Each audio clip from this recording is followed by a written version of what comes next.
Meseta de Giza, Egipto. A primera vista, parece simplemente un museo al aire libre, quemado por un sol implacable. Aquí el pasado parece haberse congelado en piedra, mientras el presente se mueve inquieto a su alrededor, con cámaras, botellas de agua y miradas cansadas de los turistas. El aire es denso, impregnado del zumbido de los autobuses, los gritos de los comerciantes y el polvo, tan antiguo como el tiempo mismo. Pero basta con detenerse, aislarse del ruido y mirar realmente, y se revela algo distinto. Surge una sensación de silencio, pero no el que está alrededor, sino el que emana del interior de la tierra, sordo, de baja frecuencia, como si lo sintieras no con los oídos, sino con el alma. Giza no es un museo, es la escena de un crimen contra la memoria, donde el cuerpo de la víctima es la propia historia de la humanidad, y los testigos, levantados en piedra caliza, permanecen ahí siglos, mientras la investigación se extiende a lo largo de milenios. Antes de adentrarnos en el fondo de esta investigación, vale hacer una breve pausa. Si les interesa lo que contamos, apóyenos con un me gusta y suscripción. Es la mejor forma de agradecimiento. En el centro de esta investigación milenaria se encuentran 3 colosales pirámides, formas geométricas perfectas, apuntando al cielo con una precisión matemática que aún desconcierta a los ingenieros. Son los principales sospechosos, majestuosas, silenciosas, perfectas. Pero el testigo principal yace a sus pies. Mira hacia el este, hacia donde el sol se alza en el día del equinoccio de primavera. Su cuerpo es el de un león, símbolo de la fuerza de la naturaleza. Su cabeza, humana, símbolo de la razón. Pero su rostro está borrado por el tiempo, y quizá no solo por él. El gran esfinge contempla la eternidad con ojos vacíos que parecen ver no solo el espacio, sino el propio flujo del tiempo. Antes de continuar, les pedimos que apoyen el proyecto. Den me gusta a este video y suscríbanse a nuestro canal. Su apoyo es increíblemente importante para nosotros. ¿Qué pasaría si la versión elegante e impecable sobre el origen de la Esfinge no fuera el resultado de largas investigaciones, sino el producto de una decisión consciente? Una decisión de no buscar, sino simplificar, de no revelar, sino esconder. Tal vez alguien, en algún momento, decidió ajustar el pasado a una respuesta ya escrita, descartando del cálculo todo lo que no encajara. Quizá bajo capas de polvo y de informes oficiales se oculta un secreto tan grandioso que su revelación podría derribar todo el edificio de la historia moderna. El inicio de esta historia se encuentra en una pregunta sencilla. Una pregunta que durante décadas no se atrevieron a pronunciar en voz alta dentro de los muros del Museo del Cairo, pero que se susurraba entre investigadores independientes, geólogos e ingenieros. ¿Qué oculta la Esfinge no en su superficie, sino en lo profundo de sí misma, en el cuerpo de piedra, en la base de la meseta, donde reposan sus enormes patas, carcomidas por el viento y el tiempo? Los intentos de obtener permisos oficiales para investigar esta cuestión, para perforar, excavar o usar instrumentos geofísicos, se topaban invariablemente con un muro de rechazos. Parecía como si el sistema mismo protegiera un antiguo secreto, temiendo incluso la más mínima insinuación de la verdad. Y ese muro, ese silencio prolongado durante años, tenía un rostro concreto. El rostro que se convirtió en símbolo de la inaccesibilidad de la egiptología oficial pertenecía al Dr. Zahi Hawass, ex jefe del Consejo Supremo de Antigüedades de Egipto. Carismático, seguro de sí mismo, con su característico sombrero que evocaba la imagen de Indiana Jones, Hawass había sido durante décadas la encarnación viva del poder sobre la historia. Aparecía en televisión, concedía entrevistas, escribía libros y repetía invariablemente el mismo mantra: bajo la Esfinge no hay nada. Ninguna cámara, ningún recinto oculto, ningún secreto. Todo lo demás son mitos, fantasías y sensacionalismo barato. Llamaba a cualquier intento de perforación un crimen contra el patrimonio cultural de Egipto. Cualquier propuesta de investigar estructuras subterráneas provocaba en él una reacción intensa, casi panificada. Pero, ¿por qué? ¿Por qué arqueólogos de todo el mundo excavan tranquilamente junto a templos antiguos, tumbas y megalitos, mientras que aquí, en la meseta de Giza, la curiosidad científica se califica de vandalismo? ¿Por qué el miedo a una sonda o a una cámara es mayor que el miedo al tiempo, que destruye lentamente el propio monumento? Tal vez no se trata de proteger los monumentos, sino de proteger una versión. El miedo, eso es lo que mueve estas prohibiciones. El miedo a que un estrecho rayo de luz, descendido en las entrañas de la Esfinge, ilumine algo capaz de apagar para siempre la luz de la historia oficial. ¿Qué es exactamente lo que tanto temen descubrir bajo las arenas de Giza? Para acercarse a la respuesta, hay que retroceder casi un siglo, a comienzos del siglo XX. En aquel entonces, al otro lado del mundo, vivía un hombre que no tenía relación ni con la arqueología ni con la historia. No trabajaba en museos, no participaba en expediciones, no excavaba en la arena. Era un simple fotógrafo del estado de Kentucky, en Estados Unidos. Su nombre era Edgar Cayce, pero el mundo lo conocía por otro título, el profeta durmiente. Cayce poseía un don sorprendente. Al entrar en un estado profundo de trance, parecía conectarse a una fuente de conocimientos inaccesible para la mente común. Diagnosticaba con precisión enfermedades a personas que nunca había visto y proponía tratamientos que luego eran confirmados por médicos. Sus lecturas, como se llamaban estas sesiones, eran registradas por taquígrafos y sumaban miles de páginas. Predijo el inicio y el final de las guerras mundiales, el colapso del mercado bursátil de 1929 y numerosos acontecimientos que luego entraron en la historia. Para los escépticos, era un místico engañoso. Para sus seguidores, un mediador entre mundos, un hombre capaz de ver lo invisible. Cayce afirmaba que durante el trance recibía información de las crónicas akáshicas, una especie de biblioteca invisible del universo donde se guarda el conocimiento de todo lo que ha ocurrido y ocurrirá. Y un día, a mediados de la década de 1930, en una de sus lecturas, Edgar Cayce habló inesperadamente sobre Egipto. Lo que Edgar Cayce relató en una de sus lecturas no encajaba en ningún esquema histórico conocido. Sus palabras sonaban como un desafío a toda la ciencia académica.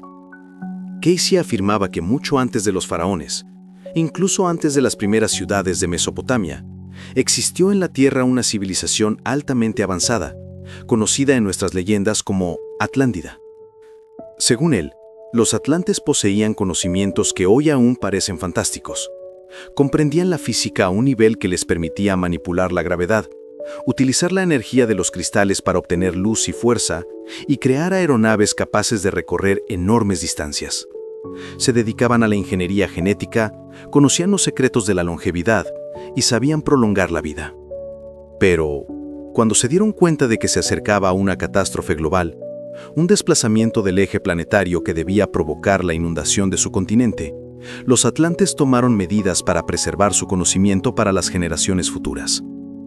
Cayce decía que, en todo el mundo, habían creado 3 depósitos de sabiduría, 3 salas de los anales, una en el continente hundido cerca de Bimini, otra en la península de Yucatán, en las tierras de los futuros mayas, y la tercera, la más importante, fue construida en Egipto. Según Cayce, esta sala egipcia se encontraba en la base de la Esfinge, bajo su pata delantera derecha. Allí, afirmaba el profeta, se hallaba la antigua biblioteca de conocimientos de la Atlántida, protegida del tiempo y de la destrucción. Cayce describía esta sala como un lugar creado utilizando tecnologías que escapaban al paso de los siglos. Allí, decía él, no había papiros ni tablillas de arcilla perecederas, sino soportes de información eternos, placas metálicas grabadas, cristales capaces de almacenar imágenes y sonidos. En estos soportes, según sus palabras, estaba registrada la historia completa de la humanidad, cientos de miles de años de evolución, conocimientos científicos perdidos, tratados sobre la estructura del universo y leyes espirituales que conectan al ser humano con el cosmos. Casey predijo que la sala bajo el Esfinge sería descubierta a finales del siglo XX, entre 1996 y 1998. Este acontecimiento, aseguraba, marcaría el comienzo de una nueva era para la humanidad, un tiempo de despertar y de conciencia de sus orígenes. Para algunos, esto sonaba como una profecía inspiradora. Para otros, como un hermoso cuento creado para quienes anhelan conocimientos secretos. Durante décadas, las palabras de Casey permanecieron en manos de esotéricos y místicos. Los científicos simplemente sonreían con condescendencia, considerando sus afirmaciones como fantasías. Pero todo cambió en la década de 1980, cuando la ciencia entró en juego. Y todo comenzó no con la mística, sino con la geología. El investigador independiente, escritor y matemático John Anthony West, quien dedicó muchos años al estudio de la civilización egipcia, notó algo que todos veían, pero que nadie percibía: la erosión en el cuerpo de la Esfinge.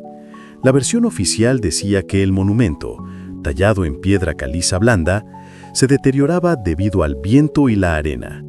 Sin embargo, West sospechó que el problema no era la arena del desierto. Lo que los científicos antes atribuían a la erosión causada por el viento, John Anthony West lo consideró una interpretación errónea. La versión oficial afirmaba que la Esfinge, tallada en piedra caliza blanda, había sido sometida durante siglos a las tormentas de arena y a los vientos secos del desierto. Por eso aparecían surcos horizontales, ángulos agudos y capas de roca desgastadas en la base, marcas típicas de la erosión eólica. Pero al estudiar el monumento personalmente, y, lo que era más importante, examinar las paredes de la cantera de la que fue extraído, West percibió un cuadro completamente distinto. Frente a él surgían profundas franjas verticales, contornos suaves, como redondeados por el agua y no por el viento.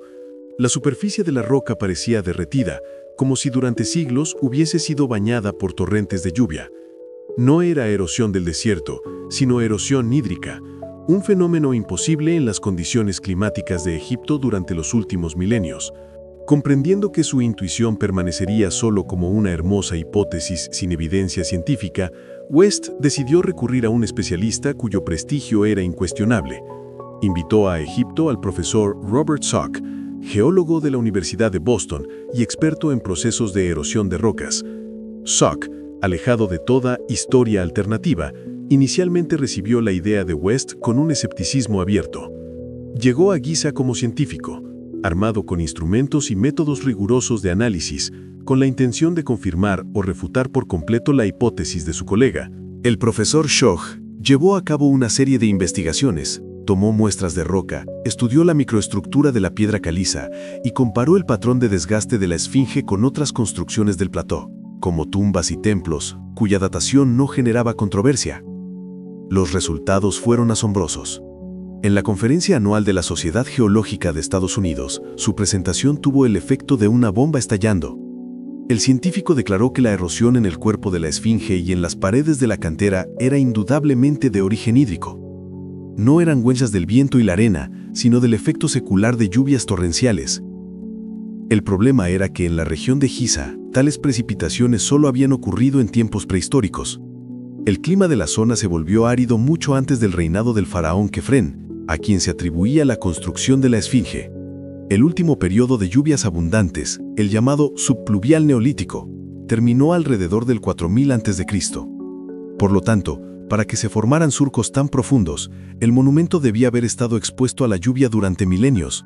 Los datos geológicos señalaban inequívocamente: la Esfinge no tenía 4,5 mil años como se creía, sino al menos 7, posiblemente 10, o incluso 12.000 años.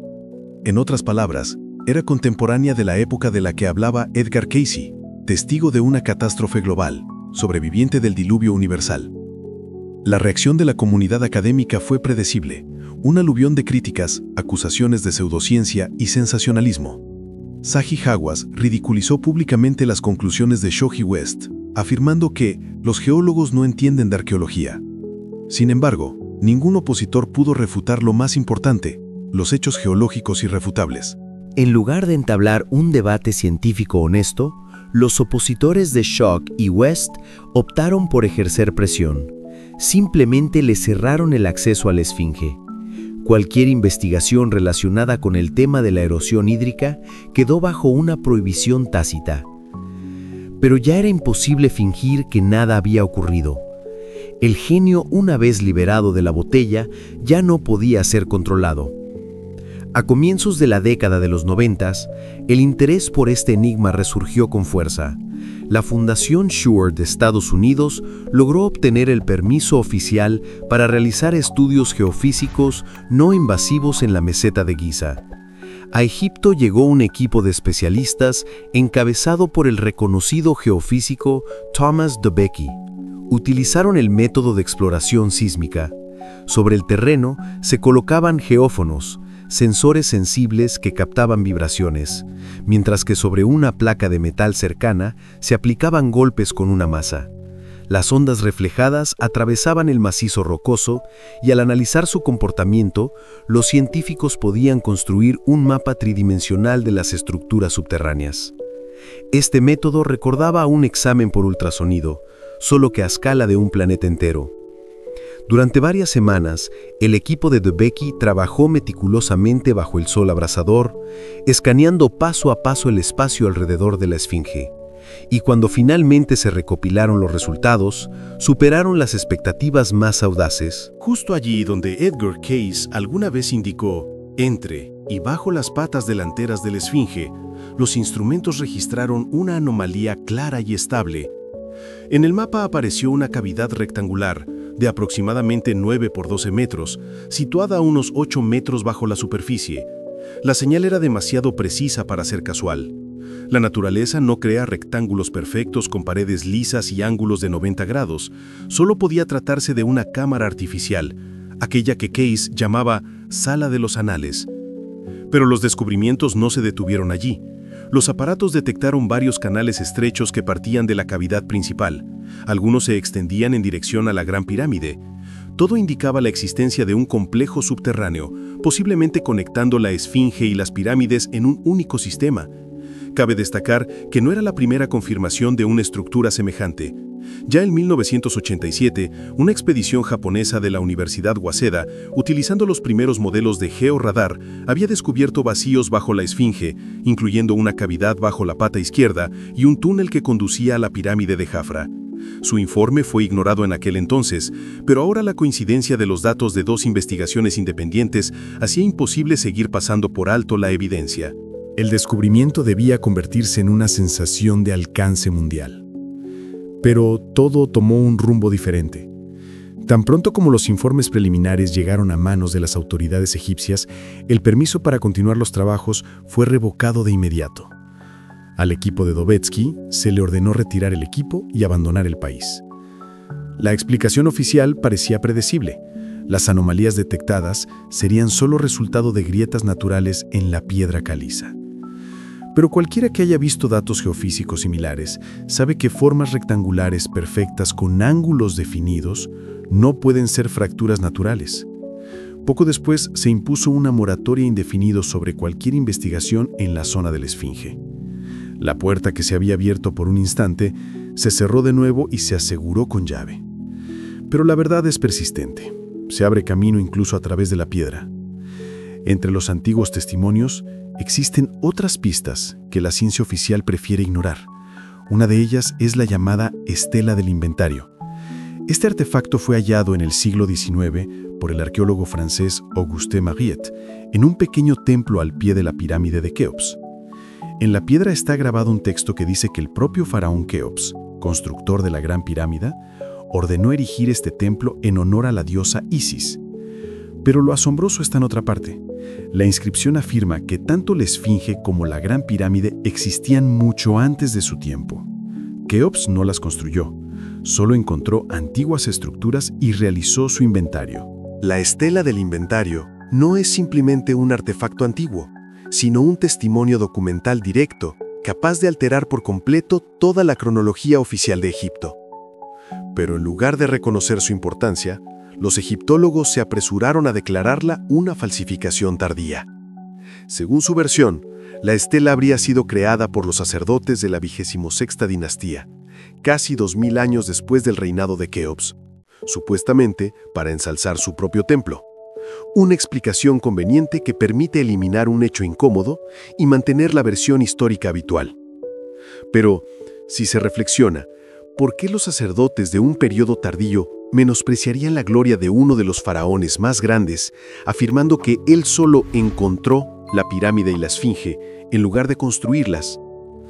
No hay lógica en esto, a menos que realmente estuvieran transmitiendo una antigua verdad que les había llegado a través de una cadena de generaciones. Esta idea encuentra respaldo incluso en autores antiguos. El historiador griego Heródoto, que visitó Egipto en el siglo V a.C., escribió sobre misteriosas galerías y cámaras subterráneas bajo la meseta de Giza. Mencionaba que los sacerdotes le hablaban de los pasajes de los constructores, que conducían a almacenes con registros de conocimientos y crónicas de tiempos antiguos. Sus testimonios también fueron considerados leyendas, cuentos cómodos para los ingenuos griegos. Pero cuando fragmentos de verdad similares emergen de fuentes tan diversas, desde profetas y geólogos hasta artefactos y crónicas antiguas, ya no parecen meras coincidencias. Esta idea encuentra respaldo incluso en autores antiguos. El historiador griego Heródoto, que visitó Egipto en el siglo V a.C., escribió sobre misteriosas galerías y cámaras subterráneas bajo la meseta de Giza. Mencionaba que los sacerdotes le hablaban de los pasajes de los constructores, que conducían a almacenes con registros de conocimientos y crónicas de tiempos antiguos. Sus testimonios también fueron considerados leyendas, cuentos cómodos para los ingenuos griegos. Pero cuando fragmentos de verdad similares emergen de fuentes tan diversas, desde profetas y geólogos hasta artefactos y crónicas antiguas, ya no parecen meras coincidencias. Tal coherencia de los hechos se convierte en un esquema. Un sistema en el que cada eslabón es parte de un mecanismo mayor de ocultamiento. Y precisamente esta comprensión dio inicio a un proyecto secreto del que casi nadie había oído hablar, el Proyecto Herencia. No tenía estatus legal, oficina ni cartel. Era una red de personas dispersas por todo el mundo, unidas por un mismo objetivo: llegar a la verdad. Entre ellos había ingenieros del Silicon Valley, analistas financieros de Wall Street, académicos despedidos por sus puntos de vista heréticos e incluso exagentes de servicios de inteligencia acostumbrados a trabajar en las sombras. Los unía la convicción de que el misterio de la Esfinge era demasiado grande como para dejarlo en manos de burócratas y dogmáticos, temerosos de perder poder y autoridad. Decidieron hacer lo que nadie se había atrevido antes. De manera independiente, sin permisos, sin coordinación, eludir el sistema y mirar hacia donde durante décadas nadie se había atrevido a mirar, en el corazón mismo del enigma, en la supuesta sala de las crónicas. La preparación duró casi 10 años. Su operación comenzó a parecerse cada vez más a una misión especial meticulosamente planificada, donde cada detalle se pensaba como en una agencia de inteligencia. Con los fondos de patrocinadores anónimos, se adquirió el equipo más moderno. Una compacta plataforma de perforación de nueva generación que utilizaba tecnología de cavitación ultrasónica. Podía atravesar la piedra caliza casi en silencio, sin generar vibraciones. Una sonda flexible de fibra óptica con cámara de ultra alta resolución, escáner láser y un conjunto completo de sensores permitía explorar las cavidades sin destruirlas. Todo este equipo fue ingresado secretamente a Egipto por partes, camuflado como maquinaria para exploración geológica de yacimientos petrolíferos. Paralelamente, el equipo trabajaba en la creación del modelo tridimensional más detallado del espacio subterráneo del Plato de Giza. Utilizaron datos satelitales clasificados de sensores microgravimétricos, instrumentos que registran los más mínimos cambios en el campo gravitatorio causados por vacíos bajo tierra. Estos datos se superpusieron a los antiguos sismogramas de la expedición de Dobezhky y a los resultados de investigaciones japonesas y francesas. Y pronto, en sus pantallas, emergió una estructura completa, inquietantemente compleja, una red de túneles que conectaba las cámaras subterráneas y una sala central, justo bajo las patas delanteras de la Esfinge, donde Casey la había predicho. Su objetivo había sido localizado. El punto de entrada era una modesta construcción de servicio, imperceptible para turistas y cámaras, situada fuera de las rutas principales. Según complejos cálculos, justo debajo de ella pasaba uno de los canales técnicos que conducía directamente a la supuesta sala de los anales. Pero incluso esta logística no era la tarea más difícil. El elemento final de la preparación era un hombre en el Cairo, un alto funcionario del Departamento de Seguridad del Ministerio de Antigüedades. Era un verdadero patriota, que había sentido toda su vida que la historia oficial de su país era una mentira. No esperaba recompensa alguna, solo pedía una cosa, que la verdad se convirtiera en patrimonio de todo el mundo. Él fue quien garantizó la ventana, exactamente 3 horas sin luna, cuando las cámaras se apagaban y las patrullas eran desviadas por un falso aviso. 3 horas para cambiar la historia. La noche llegó. Una furgoneta con la inscripción «Reparación de redes eléctricas» se detuvo junto a la construcción. De ella bajaron personas con monos de trabajo, como simples operarios. Nadie les prestó atención. Dentro reinaba la absoluta oscuridad y el silencio. Cada miembro del equipo conocía su lugar y tarea al milímetro. Cada tornillo, cada cable estaba en su sitio. La tensión flotaba en el aire, casi insoportable. Cualquier sonido extra, cualquier movimiento accidental de una patrulla, y la misión podía terminar en desastre. La perforadora fue colocada exactamente sobre el estrecho canal técnico identificado en los escaneos. Era un camino seguro y oculto hacia el objetivo, más confiable que un descenso directo a la cámara. La computadora calculó la trayectoria. Ángulo de inclinación, 47,8 grados. Profundidad, 5,6 metros. En la pantalla apareció una inscripción verde. Listo. El equipo se cruzó miradas. No había marcha atrás. Se encontraban al borde del mayor descubrimiento en la historia de la humanidad o al umbral de una prisión egipcia. El momento de la verdad había llegado.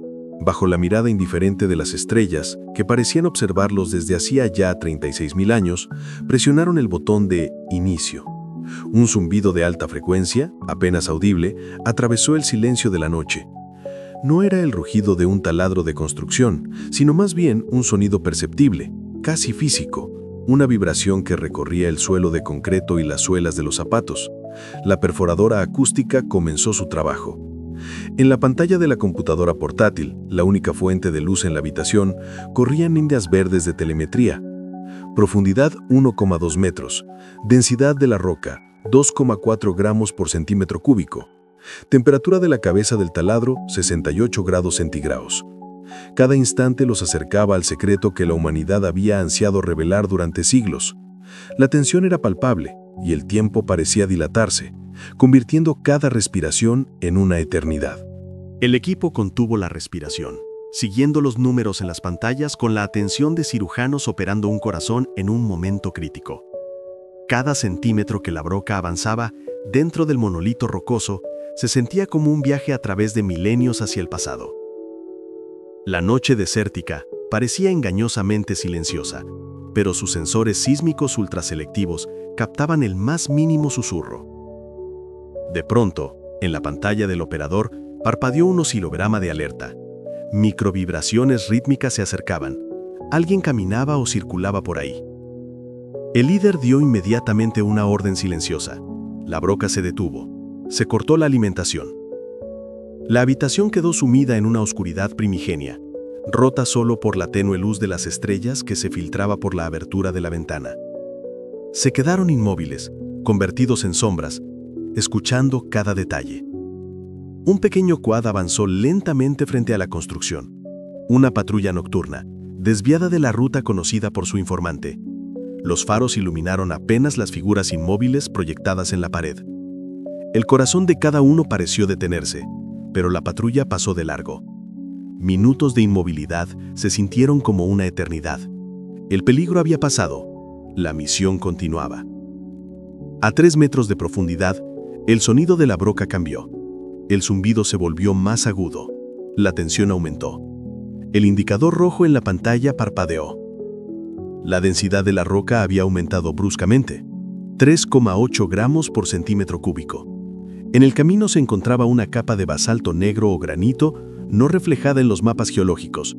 Cualquier error allí podría significar el fracaso de toda la operación. El operador no apartaba la vista de la pantalla, ajustando la frecuencia de vibración para que la resonancia destruyera la capa obstinada.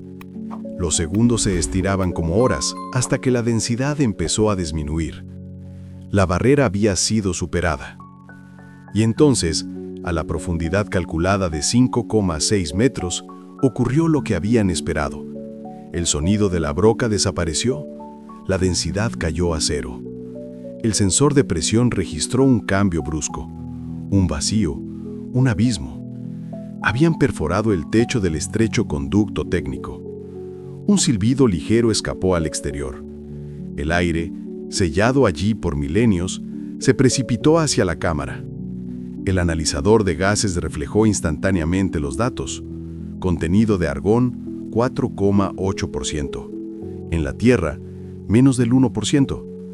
Casi total ausencia de vapor de agua y concentración cero de microorganismos. Esta atmósfera claramente había sido creada artificialmente para la conservación. Comenzaba la siguiente etapa, la más delicada. La broca fue retirada y en su lugar se posicionó el operador con un cable de fibra óptica reforzada extremadamente fino. En su extremo descansaba la sonda Argus, una obra maestra de ingeniería, con un cuerpo de titanio del tamaño de un dedo que albergaba una cámara capaz de ver en completa oscuridad, un escáner láser tridimensional y un analizador de atmósfera. Con cada segundo, la sonda se acercaba a lo que nadie había visto durante milenios enteros. Lentamente, centímetro a centímetro, Argus avanzaba hacia el corazón de la historia. En el monitor, primero aparecieron las paredes perfectamente rectas del pozo recién perforado. Luego, la sonda ingresó en un estrecho espacio completamente oscuro, el conducto técnico. Su sección medía exactamente 1 metro por 1 metro. Las paredes no eran rugosas, sino hechas del mismo material negro pulido que pronto verían en la cámara principal. Sin grietas, sin defectos. Con la máxima ampliación, la cámara descubrió algo increíble. En las paredes se extendía una red de grabados microscópicos, un patrón complejo que recordaba un circuito impreso. El conducto no era simplemente un pasaje, era parte de una máquina, un mecanismo de ingeniería de los antiguos. La sonda avanzaba, desenrollando el delgado cable a su paso. El contador de distancia en la pantalla marcaba lentamente los metros. 10, 20. A los 30 metros, el sensor de campo electromagnético cobró vida. Un campo débil pero estable señalaba que algo aún estaba activo en las profundidades. El conducto se bifurcaba. Los escaneos no ofrecían una dirección clara, así que la decisión se tuvo que tomar de manera intuitiva. Eligieron el camino izquierdo. La tensión aumentaba. ¿Y si era un callejón sin salida? Pero después de 7 metros, el conducto volvió a unirse con el derecho, y delante apareció un claro de luz. Habían tomado la decisión correcta. El conducto terminó bruscamente. La cámara de Argus entró en un espacio enorme. El operador activó la iluminación infrarroja, y en la pantalla apareció un gigantesco salón, cuyas dimensiones superaban todas las estimaciones de los sismógrafos. El escáner láser comenzó a trabajar, construyendo un modelo tridimensional, 22 metros de largo, 12 metros de ancho, 8 metros de alto. Las proporciones correspondían a la sección áurea, pero lo que más impresionaba era la atmósfera. Los sensores registraban la total ausencia de polvo, la temperatura estable de 18 grados Celsius, mientras que en la superficie del desierto se acercaba a los 40 grados Celsius. La tecnología que mantenía un microclima perfecto durante siglos permanecía un misterio. La cámara panoramaba lentamente el salón, y cada toma era una revelación. Paredes, piso, techo, todo hecho de un único material negro sin costuras que absorbía la luz y creaba la sensación de una profundidad infinita. La arquitectura parecía ajena. Los ángulos estaban redondeados según curvas matemáticamente perfectas. El piso tenía una ligera inclinación hacia el centro, como una gigantesca lente. Los sensores acústicos registraban la ausencia total de eco. El sonido era completamente absorbido por las paredes, creando un silencio absoluto y opresivo. A lo largo de las paredes se extendían filas de estantes tallados en el monolito, donde se guardaban tesoros cuya valía era imposible medir en dinero. Cada movimiento de la cámara revelaba nuevos detalles, y parecía que el propio salón los observaba a través de los milenios. La cámara se acercó lentamente a la primera sección.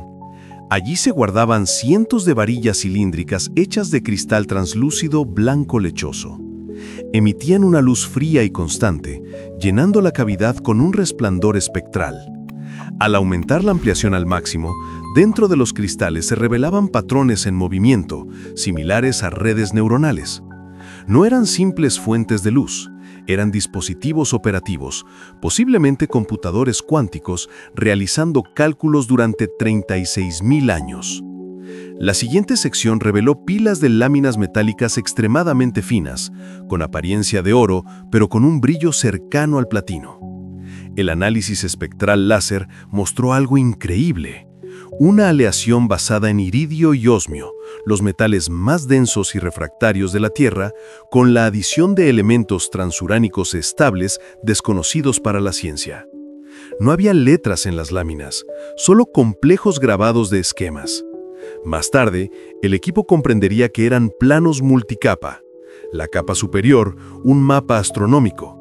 La intermedia, un dispositivo basado en principios de vibraciones cero del vacío, y la inferior, una descripción matemática de las leyes que regulan su funcionamiento. Más allá, en profundas cavidades, yacían grandes cristales de un azul oscuro perfectamente tallados. Bajo ciertos ángulos de luz de la cámara, proyectaban hologramas tridimensionales. Uno mostraba la Tierra desde el espacio, con continentes en una disposición diferente. Un enorme continente en el Pacífico, otro en el Atlántico. Otro holograma presentaba un modelo detallado del cuerpo humano con las 12 espirales de ADN activas. Otro más mostraba la construcción de una ciudad colosal con edificios flotantes y transportes sin motores visibles.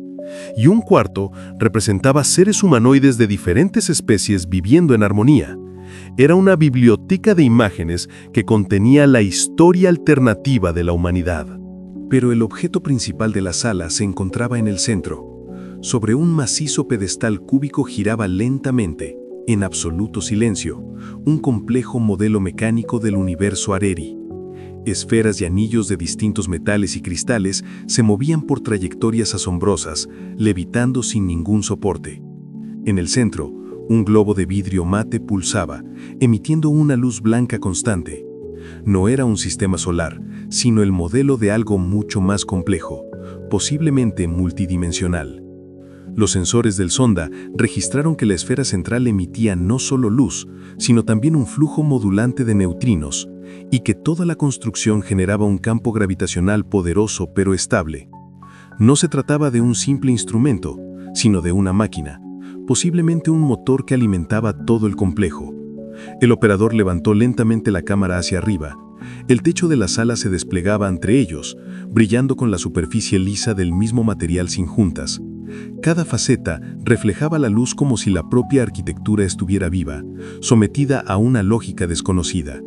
La sala no era solo un repositorio de conocimiento, era un mecanismo vivo, conservando los secretos de una civilización cuyas capacidades superaban todo lo que el ser humano moderno podía imaginar. Toda la superficie del modelo mecánico resultó ser un mapa, detallado con una precisión increíble.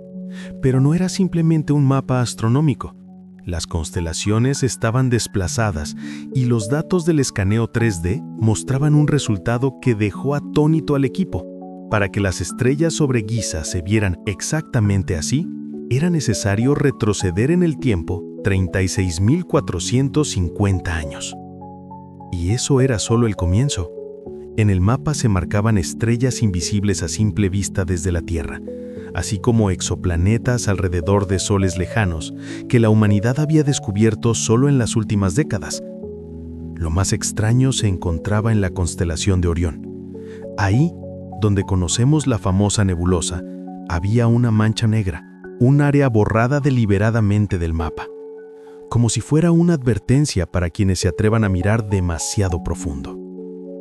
En la pequeña construcción técnica reinaba el silencio. La emoción inicial dio paso a un temblor, seguido de un miedo casi instintivo. El equipo comprendió que había encontrado el Santo Grial. Pero, ¿qué hacer con él? La operación terminó. La sonda Argus fue cuidadosamente retirada. El pozo sellado con un material compuesto indistinguible de la piedra caliza circundante. Todas las huellas de su presencia fueron borradas. Una hora después, se disolvieron en las sombras del amanecer del Cairo, y al día siguiente ya estaban en distintos continentes, cada uno con su parte del archivo. Comenzaron meses de trabajo secreto y febril. El equipo reunió a los mejores analistas, lingüistas, físicos, astrofísicos, genetistas. Cada uno recibió solo un fragmento de datos, sin conocer el panorama completo. Poco a poco el rompecabezas comenzó a ensamblarse. Los lingüistas, con la ayuda de una red neuronal, encontraron la clave del lenguaje de los constructores. Era un sistema multidimensional, donde cada símbolo describía un objeto mediante propiedades físicas fundamentales. Tradujeron varias frases de un rollo metálico. La traducción automática carece de poesía, pero el sentido era claro. Este archivo fue creado por la raza de los antepasados. Nosotros somos los guardianes del conocimiento de los 5 ciclos anteriores. Nuestra cuna no es este sistema. Hemos venido para sembrar la vida y observar su crecimiento. La información está destinada a quienes alcancen un nivel suficiente de conciencia para encontrarla. Úsenla con sabiduría. Cuídense del gran purificador, que llega desde el cinturón oscuro, dirigiéndose a la zona borrada en Orión, cuando la espiral de la galaxia completa su giro. Los genetistas llegaron a un descubrimiento asombroso. El genoma humano es una versión reducida de una estructura mucho más compleja. Gran parte del llamado ADN basura son genes dormidos, responsables de la longevidad, la telepatía y la capacidad de regeneración. Su ADN es la clave. Dentro de ustedes yacen sus dones dormidos, que pueden despertarse mediante la resonancia armónica. Esta biblioteca y sus secretos son un legado para aquellos que estén preparados para despertar. Fuimos diseñados con un potencial increíble, pero fue desactivado.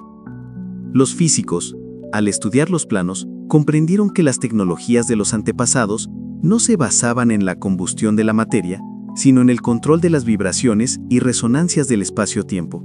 Extraían energía del vacío, dominaban la gravedad, se desplazaban no superando distancias, sino plegándolas.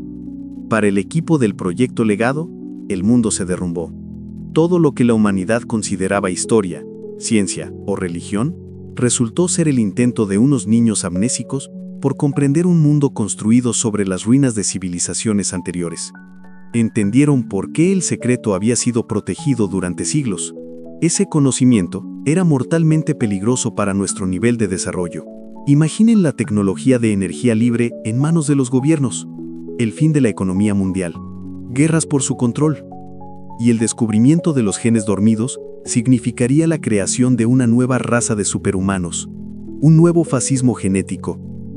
De repente las acciones de Zai Hawass y su entorno cobraron sentido.